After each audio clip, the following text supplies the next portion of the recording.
ಈಗ ದಿಲ್ಲಿ ಚುನಾವಣೆ ಇಡೀ ದೇಶಕ್ಕೆ ಭಾಳ ಸ್ಪಷ್ಟವಾದಂಥ ಸಂದೇಶ ಕೊಟ್ಟಿದೆ.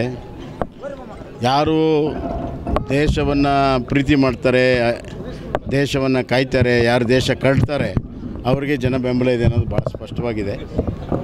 ದೇಶದ ಬಗ್ಗೆ, ದೇಶದ ವಿಭಜನೆ ಬಗ್ಗೆ, ದೇಶದ ಹಿತವನ್ನು ವಿದೇಶದಲ್ಲಿ ಮರೆತು ಮಾತನಾಡುವಂಥವ್ರಿಗೆ ಸ್ಥಾನ ಇಲ್ಲ ಅಂತ ಭಾಳ ಸ್ಪಷ್ಟವಾಗಿದೆ.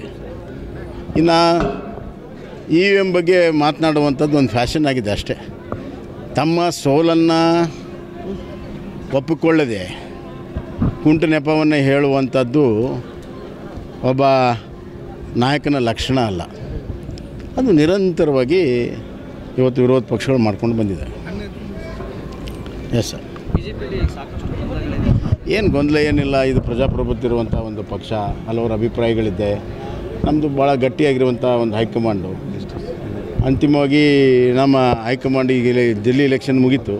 ಇನ್ನು ಮೇಲೆ ಸಂಘಟನೆ ಬಗ್ಗೆ ಹೆಚ್ಚಿನ ಸಮಯ ಕೊಡ್ತಾರೆ. ಆವಾಗ ಕರ್ನಾಟಕದ್ದು ಕೂಡ ನಿರ್ಣಯ ಆಗುತ್ತೆ. ಎಲ್ಲವೂ ಅತ್ಯಂತ ಸುಖಾಂತದಲ್ಲಿ ಆಗುತ್ತೆ ಅಂತ ವಿಶ್ವಾಸ ನನಗಿದೆ.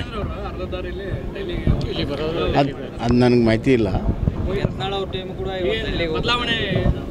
ಇಲ್ಲ ಯಾವುದು ನನಗೆ ಅವ್ರು ಹೋಗಿದ್ದು ಗೊತ್ತಿಲ್ಲ. ನನಗೇನು ಮಾಹಿತಿ ಇಲ್ಲ ಅದ್ರ ಬಗ್ಗೆ.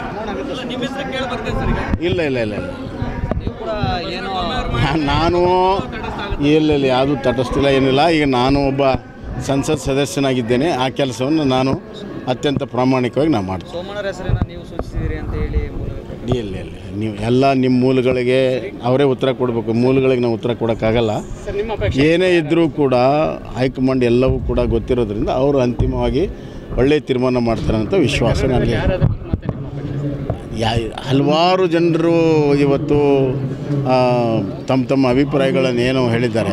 ಹೈಕಮಾಂಡ್ ಯಾರಿಗೆ ಮಾಡ್ತದೆ ಅವರೇ ಉತ್ತಮ.